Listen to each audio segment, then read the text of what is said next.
Hmm. Elsa, brothers and sisters, and then I'll get going on this tonight.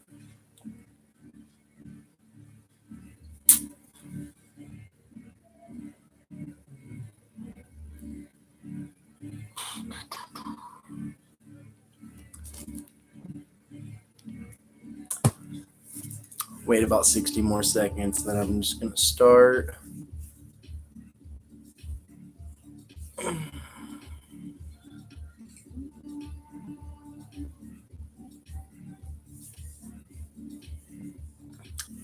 Hmm.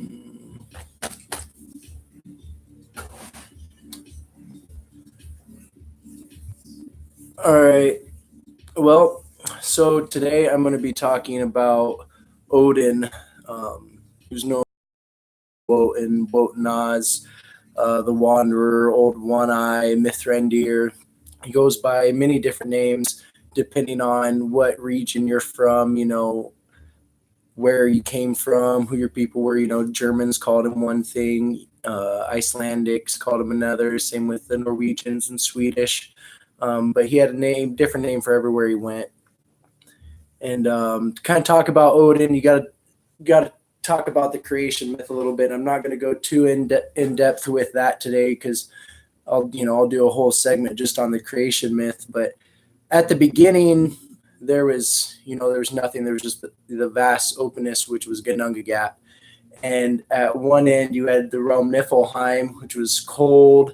It was ice and frost and venomous clouds and stuff like that. And then at the other end, you had Muspelheim, which was the fire realm, who was ruled by Satur, Surt, the fire giant, the father of the fire giants. And he'd be up there beating his anvil and shooting sparks everywhere and flames. Well, that frost and that fire came together in the center and it met and it collided. Well, it ended up sitting there and like coagulating and forming into what would eventually be Ymir, the father of the frost giants. And from Ymir, all the frost giants were born and came to, and that's where Odin essentially came from. And with Odin, after the other giants were born, and Odin's mother and father gave birth to him, they also gave birth to his brothers Vili and Ve, the first three gods: Odin, Vili, and Ve, the Holy Trinity, kind of where you know Christianity gets their Holy Trinity, the Father, the Son, the Holy Spirit. It derives from um, Odinistic and Nordic traditions. And so from this Holy Trinity, Odin, Vili, and Ve eventually killed Ymir and used his body every part of his body to create Midgard, Earth, which is where we're at. From his bones, his eyebrows, his blood being the rivers and the ocean. They created Midgard out of this, and they kind of started their own thing to where they were these gods, and they pushed all these giants out and became the protectors of Midgard. But yet there was nothing on Midgard yet for life. Really, it was just this world. So they came down and they made man and woman. They made Ask and Embla, and they found on the ocean a piece of an ash tree and a piece of an elm tree, and they named it Ask and Embla. So what Odin does, he breathes the spirit of life into both of them, their souls, their being, who they are. Vili gives them wits and feelings. He gives them their intelligence, their free thought, their kind of their consciousness, I would say, and then their heart, um, their emotions, being sad, happy, joyful, angry, hurtful. He gave them all that, and then you have V, who gave them their senses and their locomotion, which would be their ability to move from place to place, giving them that ability to get up and go and explore and build and hear, see, smell, taste, all of those. So between the three, between this whole Holy Trinity, they give mankind everything that they need to survive and go and build and become this greater race of people.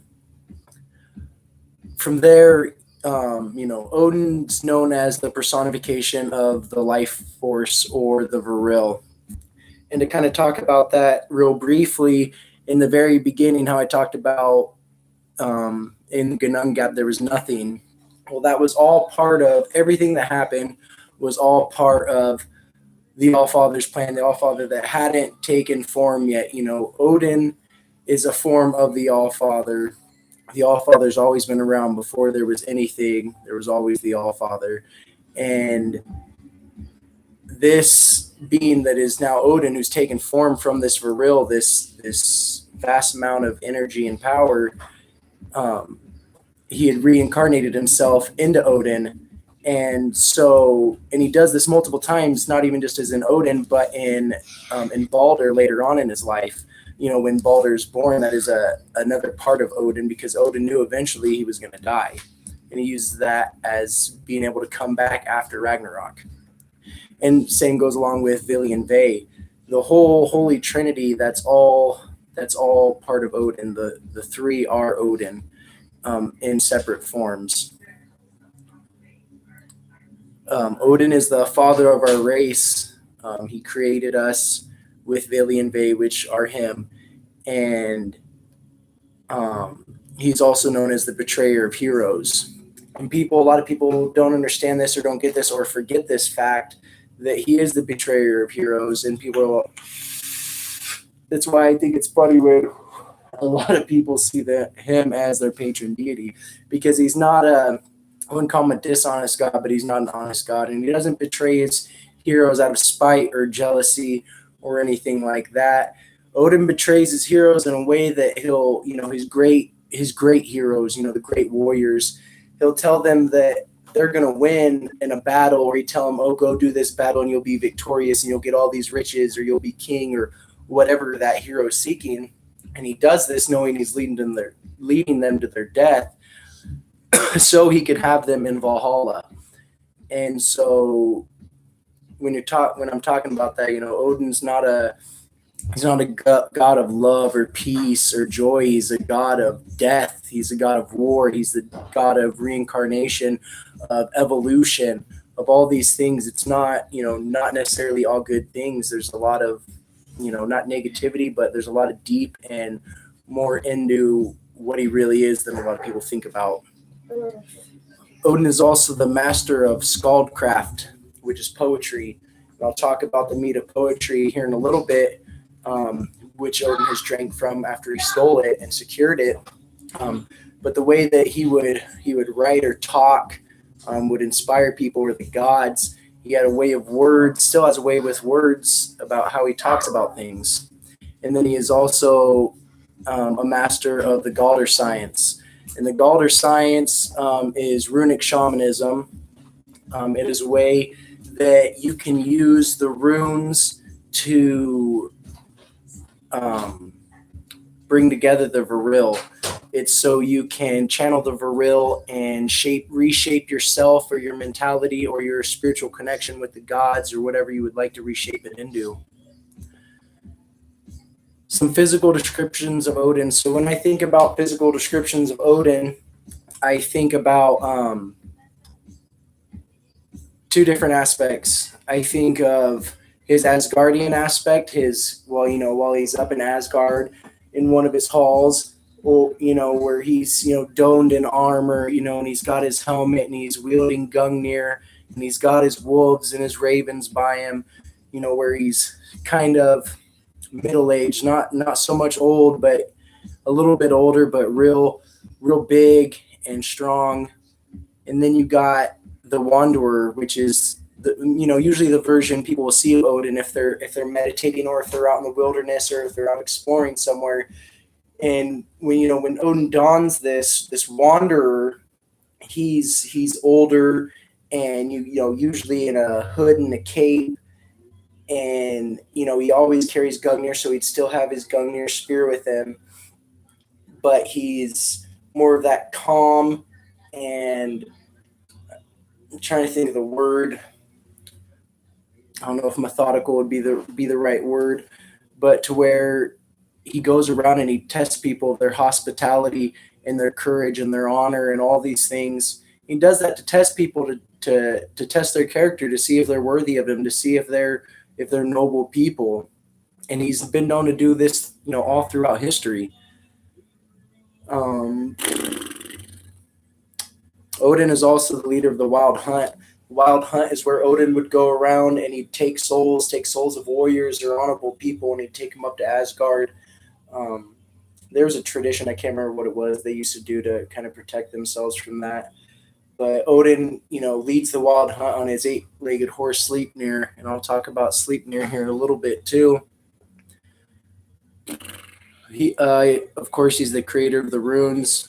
Odin hung himself on Yggdrasil, not like with the noose, but he hung on Yggdrasil for 9 days, no food, no water, nothing, and stared out into the Gunung Gap, into nothingness, and speared himself with Gungnir, sacrificing himself to himself. And by doing that, he discovered, the Viril. He discovered this energy, and he ended up fashioning the runes into this energy and sharing it throughout the worlds, sharing it through the gods and all the people. Magical items. So Odin's known for a lot of different magical items. I'm going to give 3 really good ones and a little bit of story on each of them. So his magical armoring, Draupnir. And Draupnir was created by the dwarves. And the reason this happened, the dwarves, there was a bet between the dwarves and Odin that he could create a magical item better than any other dwarf. And Odin told him he'd give him 3 tries. On the first try, the dwarf made Draupnir a magical ring that drips itself, 8 identical versions of itself every 9th night. And, they were impressed, but it wasn't exactly what they wanted. The second item they made was Golembursti, which is Frey's golden boar, who's as fast as any steed and never tires. And then there was Mjolnir. But Odin, getting fearful that they were going to win the bet, sent Loki to go kind of mess everything up because, Loki's always out there trying to mess someone's life up. And Loki transformed into a fly and kept buzzing on the dwarf. Well, by doing this, the dwarf actually ended up making the handle on the hammer small. And that's why Thor's hammer, is a one-handed hammer. And it's small, the hammer's big, but the handle is fairly small. And so thus losing the bet and Odin not having to, lose the bet. But that is how he got Draupnir, the magical ring from the dwarves. Another magical item is his spear, Gungnir. And there's runes crafted on it. And this was also made by the dwarves. And it is said to never miss its aim. It's always true to where it aims. No matter what, he could throw it, stab it. It's always going to hit in a kill shot. And then we got the meat of poetry. So a backstory on the meat of poetry. There was a human on Midgard. It was his name was Kvasir, I think. I don't know if that's how you pronounce it exactly. But you could never best him in any type of questions and knowledge. He always had the right answer, and he was known as a famous bard. Well, the dwarves heard of him and tricked him and ended up killing him and brewing his blood into mead, and it became into the mead of poetry. Well, they kept killing people, and they ended up killing a giant and then his wife. And that angered their son, whose name was Suttung, and he went to go kill the dwarves. When he went to go kill them, they pleaded and begged for their lives, and he said he would spare them if they gave him the meat of poetry. So with that meat of poetry, he went back to Jotunland, and Odin ended up hearing about this. So Odin goes down there to get this mead, and goes to Suttung's brother's house and sees that there's farmers out there, and they have their scythes and they're trying to cut the wheat, and it's not really sharp. Well, he goes up to him dressed as a wanderer, of course, and pulls out a magic whetstone and tells them that he will sharpen their size, but it comes at a price. And they agreed, and he sharpened them, and they're the sharpest size they'd ever seen. We told him he'd give it to them, but they had to pick. So he threw it up in the air, and they all fought for it, and ended up killing each other with their sides.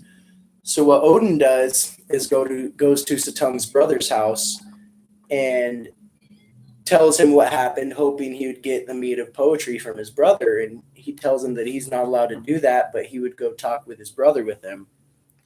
If Odin could cut all that hay and put out as much work as those 9 dudes by the end of those 9 giants by the end of the night.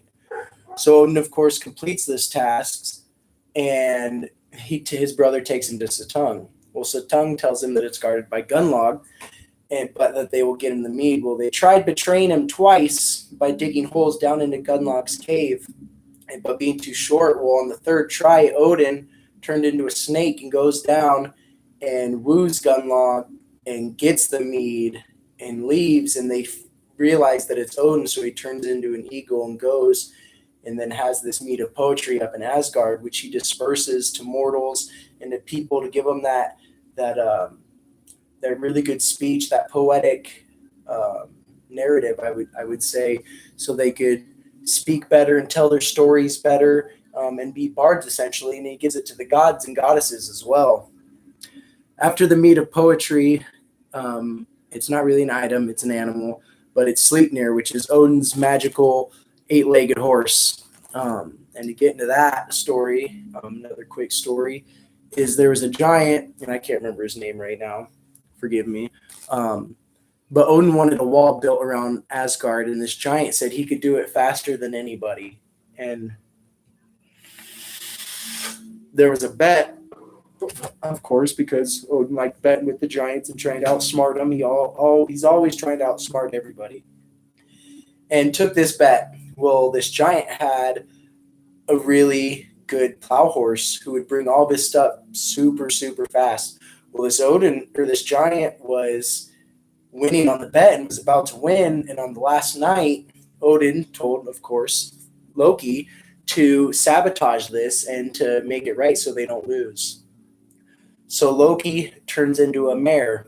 I think that's a female word for a horse. Don't quote me on it. But turns into a mare and gets the horse to go away and breeds with this horse essentially, and which is where Sleipnir comes from. So Sleipnir is actually a spawn of Loki and a giant's horse.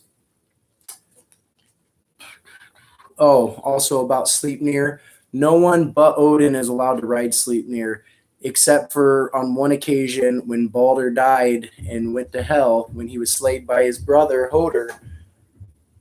He gave his horse to Hermod to travel down to hell to try to get Hela to let Balder out and back to Asgard, which, if you guys know, a little quiet tonight, only 2 people, it's all right.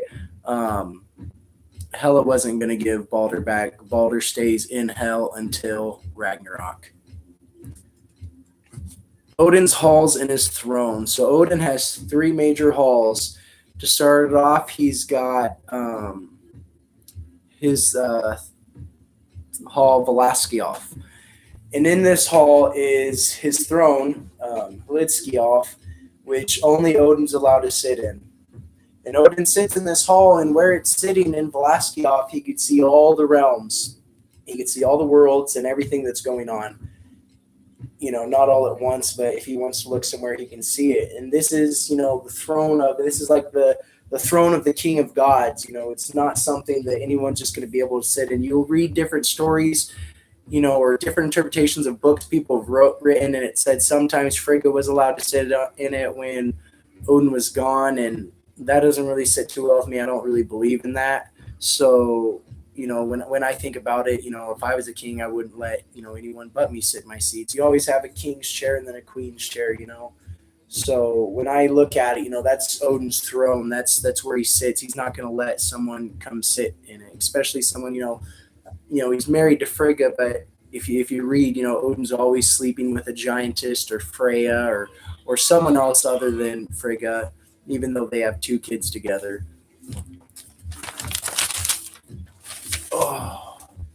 Gladsheim is his next hall. And inside Gladsheim, he has 12 seats for the other gods and goddesses. And this is like their high council hall. This is where they go to meet and discuss everything that's going on, whether it's bickering between the gods and goddesses or figuring out a way they're going to deal with Loki, or something going on with the frost giants, something going on Midgard, deciding who they want to battle. That's where they go. They go to Gladsheim and they hold these meetings and these council meetings, and they discuss new laws, anything that's going to happen that's regarding the gods and goddesses in any way, shape, or form. And after that, you got, of course, Valhalla, which is, everyone knows about Valhalla. You don't even have to practice Odinism or Asatru or whatever you want to call it to know about Valhalla. Valhalla is the golden hall for the Einherjar, the chosen battle-slain warriors of Odin. And, their symbols, the Valknut. I don't know how well you guys can see that. Valnut, but I always say Valknut. And it's the biggest hall. Within Valhalla, there's 540 gates, and 800 warriors abreast can walk through each of these gates. And the purpose of Valhalla, like how I talked about before, where Odin, sometimes would betray his chosen warriors, they go up to Valhalla and they battle every day, all throughout the day, until everyone's dead, or there's a victor between however many sides. I don't know if it's individually or if there's teams or however it works. And at the end of the day, they all resurrect and go back into the feast hall of Valhalla, and they feast on boar. And they do this every day, repetitively. And people are like, man, that seems like it sucks. But back then, that was their culture. That's all they knew. Like, you weren't a man if you didn't know how to fight or defend yourself. They lived for that. And, so that was the ultimate way to die, was in battle. And so you can go up to Valhalla, and they're training for this, and they're getting ready for Ragnarok. And Odin knows this. He already knows he's going to fail. He's going to die in Ragnarok, but he still does this anyways. He still chooses these courageous and strong men to go up and fight for him at the end of Ragnarok. Oh, now it's picking up. Odin's animals. So besides Sleipnir, Odin has 4 other animals that are all about him, really, in a way of saying. He's got his 2 ravens, Hugin and Munin, and this stands for thought and memory. And they go throughout the worlds and the realms, and they see everything, and they come back to Odin and they report it, and they let him know what's going on. And if you think about it, I was talking with someone, I can't remember who it was. This was when I was in prison, and they're telling me, they're like, so who's more important, Hugin, thought, or Munin, memory? And I didn't really have an answer, so I asked him, like, well, who? And he's like, well, thought. He's like, Hugin. I'm like, well, why? And he's like, well, without thought, there can be no memory. And that's true. So that's just a little something I wanted to throw in there. And then you have his 2 wolves, Gary and Freki, ravenous one and greedy one. And they go with Odin everywhere. They're always with him up in Asgard. There's not a whole lot of detail about them. I mean, they're giant wolves. Everyone loves wolves. I swear to God, everyone in the Odin's community, they're like, oh, my spirit animal is a wolf. It's either that or a raven, I swear. It's kind of all I have or I'll go over a little bit more of stuff I didn't even write down. So Odin has, for children, I love you, babe, go to bed. Odin has Thor.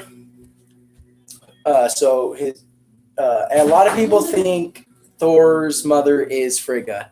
It's not the case. Never has it been the case. I don't know why people have this misconception of that, because Odin and Frigga only have 2 kids, and that is Balder and Hoder. Thor's mother is a giantess named Jord, and name literally means earth. And so, which technically that would make Odin or Thor 3/4 giant, because Odin would be half giant. Representing thanks. So Thor is one of Odin's sons. I think that's his oldest son. Then you have with Frigga, Balder and Hoder. Balder, known as the golden Sweat. I know that is a good. See, I know. Then I got my fucking berserker's hat. But Balder is known as the light god. He's the brightest of the gods. He's the god of love and joy and everything that's good in life. He is what life is going to be after Ragnarok. And that is my patron god. I mean, I can go on. I will do a segment on Balder where I probably won't even have to have anything written down to take notes because that's how much I've read about him. That's who I feel most connected with. And I've never even talked to him. You know, I've talked to a lot of other gods through meditation. Never once have I talked to Balder. His other son with Frigga would be Hoder. I can't believe I just forgot that now. But Hoder, who is the blind god, he is the exact opposite of Balder. He is known as the god of darkness because he is blind. And not evil darkness, just, I would say, ignorant darkness. He doesn't know. And that is why he kills Balder on accident. There's a whole saga on that. You know, there's a little story on it where, you know, Frigga knew Balder was going to die, so she went around and she had every being on all the realms swear that they wouldn't kill him. Well, the only thing that couldn't was the missile that could kill him was the mistletoe, because it was the only thing that wouldn't swear that it wouldn't kill Balder. And so Loki fashioned a spear because they'd have games where they'd just throw stuff at Balder and nothing would hurt him. So Loki fashioned a spear out of spear out of mistletoe. And Hodor was always sad they couldn't play in the games because he couldn't see. Well, Loki helped him throw this spear, this mistletoe spear at Balder and kill him. And I can't remember. I think one of Odin's sons avenges him too, like Vidar avenges and kills Hoder. But and that's why Balder went to Hell to wait until after Ragnarok. And then Odin's got Vidar, and I think that's the son of a giantess too. I don't know a whole lot about Vidar, and I know I'm missing one. I know there's like one more. Valley and Vidar. Is Hermod the son? No way Hermod's the son of Odin. I know Valley and Vidar. Valley, Vidar, Thor, Balder, and Hoder. But you might be right. You might know that more than me, Ian. But along with that, that's kind of all I had for the night. You know, I went over Hermod rides to Yep, okay, you're right. Hermod rides to avenge his brother. It's a song by Amon Amarth. Yep. I forgot about it. I thought it was Valley or Vidar, but it's actually Valley or Vidar that slays Fenris because Fenris kills Odin. And so that's kind of all I had for the night. I went through like a page and a half of stuff. It's about 30 minutes. Next week, I'm going to be going over a little bit more of his sagas. I'm going to be of his myths. I'm going to be going over the runes kind of extensively. I'm not going to go into all their esoteric and esoteric, exoteric, whatever interpretations. I'll go over them a little bit, but I'd like to talk about the creation and what you can do with them and why Odin created them, and talk about other things that Odin has done. I also wanted to say that me and Brian, who's in our kindred, Ian, you guys met him, and whoever else is in here might have, except for Tammy. You haven't met him, but you will meet him if you come up for our winter findings. But we started a website, like a legit website. It's the exact same name as this YouTube channel. It's berserkersfolkandfamily.com. And hello, hi, sister. And lovely human being. But we created this website, and it's up right now. It's not done. Like, you can go look it up right now. And I've never did a website before, so it's a really new learning experience for me. Brian has, so he's helping me with it. But you can look it up, and there's going to be a blog thing and everything on it. But it's also going to be for selling stuff. I'm really trying to kick off getting my woodworking and stuff going, and so I'm waiting so I can build up some inventory and sell stuff, and a lot of stuff also I'm going to be auctioning on there to donate for our kindred and all of our people. If you guys need money or whatever, you could donate stuff, or if you guys want to buy something. And I kind of stole that from the Gimli Soul Kindred, because Einhari or Arn, Cobia is all, used to always do stuff like that. And it's a really great concept that I think a lot of kindreds should do, where you're having people build these things and auction them, and all the money's going to the kindred.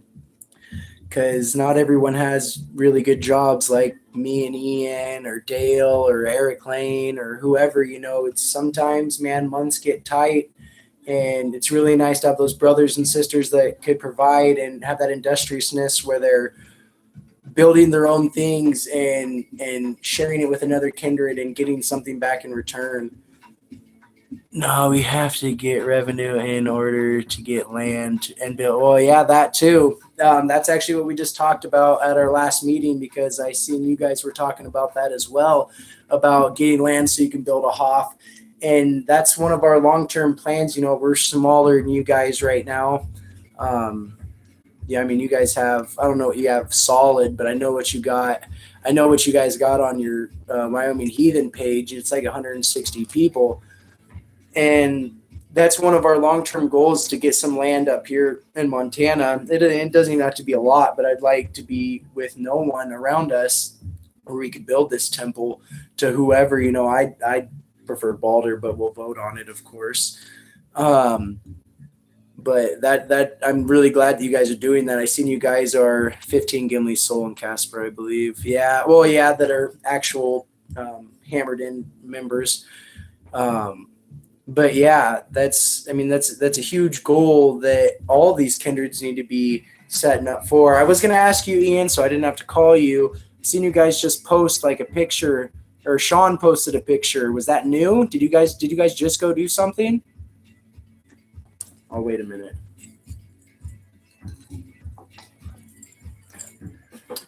Because I just seen he post a picture and was hailing Eric.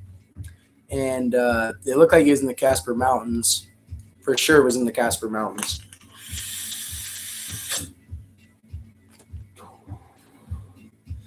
Nothing? Not recently. That was at Midsummer. Oh, man. It looked like you guys had a badass shrine built and everything, which is cool. That's another thing I want to work on. If I had my staff up here, I'd go grab it real quick. What I'm working on this staff, I don't know if you read that in the comments. Kit. Oh, that's Kit's fucking. That is a badass altar for Kit to have. Yeah, I'll have to tell him that was looking really nice. On this new Galder staff that I'm making, and I'll show your guys' Galder staff real quick. But on this new Galder staff that I'm building, so it's way fatter on the other end. On this end, like where I'd have, I'd grab here on the other staff, but it's real bulbous up here. And I already got carved in it the face of Odin, kind of like how they would do it in the Old Norse, not like a very detailed, it's, he's just missing an eye, and you kind of dremeled out to where he'd have his beard and his mouth and then his open eye. And then I really sanded it down like this, so it pointed out like he was wearing his wanderer's hat, since it's a Galder staff, and whenever I picture Odin, since I'm talking about Odin, when I picture Odin, I always think when he's doing his Galder science or when he's doing his runes, I picture him as that wanderer. I don't picture him donned in armor. I picture him kind of like, I hate saying this, but it does take a lot of Norse mythology out of it, and Odin, one of Odin's name is Gandalf, but I almost picture Gandalf from Lord of the Rings, except a little bit more rugged and bigger. Ian McKellen's a big guy anyways, but I picture a kind of a more built dude, but aged like that, where he's old and he's, you could tell that he hasn't aged as much as he should have. And so I always picture that. So I did the kind of wizard's hat going up the side, and I didn't paint it or anything. It's literally just carved in there. I sanded it out enough that it curved. It already had a little curve to it, and it's going to look really nice. I'm thinking about, since it's probably going to be a while since I see you guys, I'm going to do some more engraving down the sides of this, since I have plenty more sand to do, or sandy material. Where's a blue? Yeah, blue cloak. I forgot the word for it. I can't remember what the word is, but yeah, he's normally seen in a blue cloak. and always carrying Gungnir. What, Sarah? Oh, can I do yoga with you? No, you can go to bed. It's past your bedtime. You got school in the morning. But I'm gonna be with you. I have this other piece that I literally just found, this piece of wood that my dog's been chewing on. And it literally, so I'm going to have to cut it and sand the shit out of it. But it has like these horns that come up on this piece of wood that come out like this. And I think it'd make just a really good decorative piece. Loves, I know. Can I do it with you? She's a goof. But I think it'd make a really good decorative piece, and that's something that I'm really thinking of, and me and Brian were really discussing with this website, is kind of building up the website and using it as a blog site, and where information's there, and kind of getting a clientele. I'm going to be posting pictures on there of everything that I'm making, and eventually, I think that piece would make a really good decorative piece. I'll have to kind of send you pictures of what I get drawn on it after I sand it. But that's about 36 minutes. I got a bunch of stuff to do. I'm going back on nights tomorrow night. I appreciate you guys watching. And it wasn't as big tonight as it was last week, but I love doing this. I don't do this for, I'm kind of doing it for views, man, because I want people to see this stuff. That's why I'm paying on my Facebook page. I pay for my posts to get boosted and my page to get boosted, because other people need to be seeing like this stuff. You got so many people who don't even know what it is, but have that focused belief. You have a good night too, brother. I love you. Stay safe. Don't fall off anything. Don't fall out of your truck. But yeah, that's what I'd like to see, man. That's why I love when people share this, or they share it to their Facebook page, or they share it to their friends who know they have similar beliefs to that, because if we can do that, we can grow. And I've seen how big Kindreds can get. I've seen how big Facebook pages can get. And, that's what I was really happy to see, that Wyoming Heathen page get 160 people or about. People like, that's not that much. To me, that's big, because I was there when we created it. Me, Ian, Eric Lane, Margaret, Evan Armstrong, all these people, which was so few, Nate Gay. And it's so much bigger than it used to be. And, I've only been to one or two bloats. Oh, fuck you. I was going to say love you too. My apologies. I was late. Oh, okay. That's fine. It should post right up after this, Tammy. But I've only bloated with you guys once it got big, like twice. And it was so much powerful than, it was always powerful when we were doing it, but getting all that different energy, I love going to bloats. It's one of my, or even stumbles. It's one of my favorite things, because when everyone gets in there and you hammer in, and you have that force field around you now, and you have those hammers protecting you, and you got the gods and the whites and everyone down there watching you and joining in. You could feel it. It's just this overwhelming energy that I have never got anywhere else. I didn't get it at I bet Midsummer was amazing. I've never got that energy anywhere. I never got it from church. I've never even heard of anyone who, they tell me going to church, hail the whites. Oh, that's another reason for the website. I kind of say what I want. I don't have to worry about Facebook censoring me and shutting down my page. But that energy, until you've really experienced that bloat, you never really, and you don't have to have a bunch of people to do it, man. I've had energetic bloats with me and one other person, but until you experience it, you just don't know. It's just this great feeling. And it's that and meditating the runes, the only times I laugh aloud, never forget, inhale indeed. It's just a great experience. I never get that anywhere else unless I'm bloating or stumble, or I don't even get that energy when I'm doing the runes. Like, I feel the energy when I'm doing the runes, not even when I'm meditating. It's bloats and stumbles. That's when I feel most connected with the gods, unless I'm astral projecting, and then I go wherever I want to go, which I haven't even astral projected in probably like 2 or 3 years. But I'm going to go. I'm kind of just gabbing on now, brothers and sisters. I hope you guys have a good night. I'm going to shoot to do my next stream, same day, Wednesday, until my work schedule changes, and then I'll be working Wednesdays again. But next Wednesday, it'll be part 2 on Odin, Wotan, All-Father, whatever you guys want to call him, man, whatever you feel right for calling him. I hope you brothers and sisters have a good night, and I love you all. Bye.